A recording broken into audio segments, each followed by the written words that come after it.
You are Locked On Syracuse, your daily podcast on the Syracuse Orange. Part of the Locked On Podcast Network, your team every day.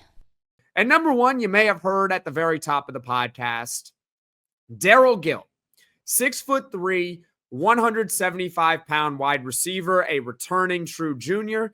He is set to have an enormous 2025 college football season. And in this Jeff Nixon offense, if Syracuse football gets really solid quarterback play, I think he could at least make an all ACC team, dare I say first or second team this upcoming season. I think he has a chance to be one of the best wide receivers in the conference next season. And here's why.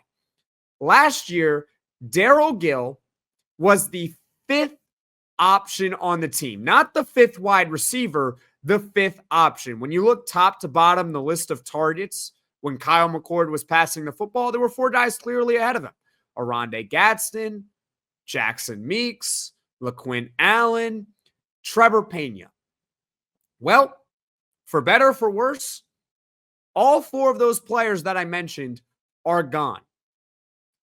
In comes Darrell Gill to be the number one option for Syracuse football this upcoming season.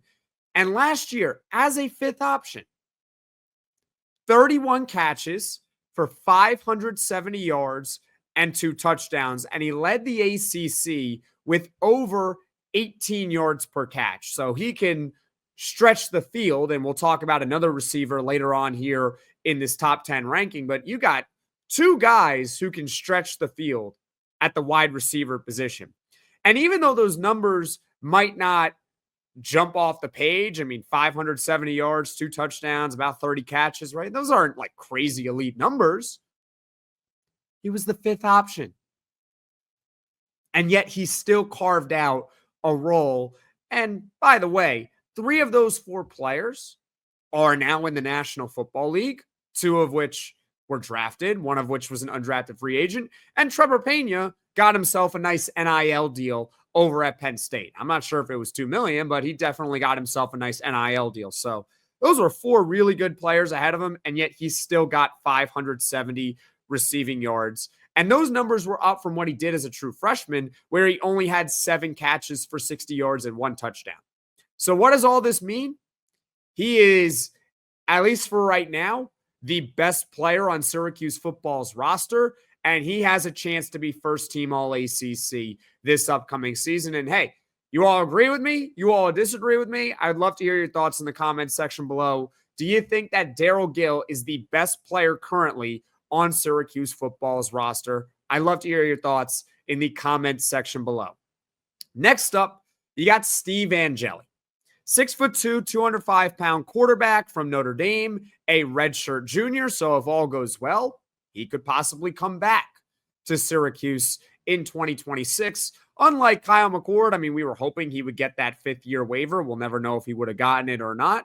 But at this time last year, we kind of knew the deal with McCord. It was going to be 1 season, and that was it. He was going to run out of eligibility. Well, with Angeli, if all goes according to plan, he could possibly come back to Syracuse in 2026.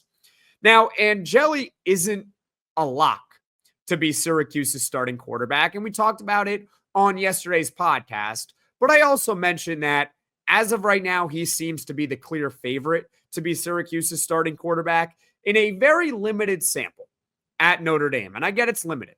Just 80 career passing attempts. 72.5% completion percentage. That's really good. 11.6 yards per attempt. That's really good. 10 touchdowns to 1 interception. Elite. So those are really, really impressive numbers. It's just in a small sample. And not to mention, he did have a brief cameo appearance in the college football playoff against Penn State, where he led a end-of-half field goal drive. It was a very big drive for Notre Dame in that game against Penn State.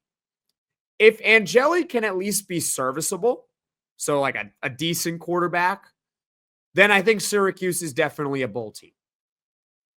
And if he can be more than that, perhaps above average, maybe play his way into that all ACC category, maybe they're even more than just a bowl team. Maybe they can win 8-9 games like they did last season. He's definitely a wild card. Do I think that he's Kyle McCord? No. I mean, that's okay because Kyle McCord literally set records in the ACC a year ago. But do I think he can be above average? Absolutely. And I've made this point before, and I will continue to make this point about Steve Angeli. You don't get to compete for Notre Dame's starting quarterback job by accident. The kid clearly has talent. If he had no chance to be Notre Dame's starting quarterback, he probably leaves in December. But he didn't. He stuck with Notre Dame. He didn't win the job there, but that does not mean that he is some bad quarterback. So overall, as of right now, I get it's kind of a projection here. I'm putting him second on my list of the top 10 players on Syracuse football. What do you think of that? You think Angeli's top 2? You think I'm being aggressive with that ranking? Comment your thoughts in the comments section below. Number 3, you got Jonte Cook. 6 foot, 185-pound wide receiver from Texas and Washington, a true junior. So kind of like Angeli, this is purely looking at upside. We don't really have much to look back on with Jonte Cook as far as on-field production. But I believe scanning through Syracuse's entire roster, which consists of over 100 players, he is one of just 2 that were once a 5-star recruit. The other is Zach Rice, an offensive lineman that Syracuse got this offseason in the portal from North Carolina. But Jonte Cook, he's someone who at the end of the season, he's got potential to be the best player on the team or someone that's not even close to the top 10. It really is boom or bust with a guy like Jonte Cook, but he has an awesome opportunity. He's in Jeff Nixon's offense, a pass-happy system, and he's set to be one of the top wide receivers on the team this upcoming season alongside Darrell Gill. Jonte Cook is an electric talent. He can stretch the field, got massive speed. In fact, here's my prediction here. In 2 seasons so far, Jonte Cook has just 273 total receiving yards. I believe that Jonte Cook in 2025, assuming he can stay healthy and on the field, he might triple that. I'm predicting that he will go for at least 700 yards receiving this upcoming season.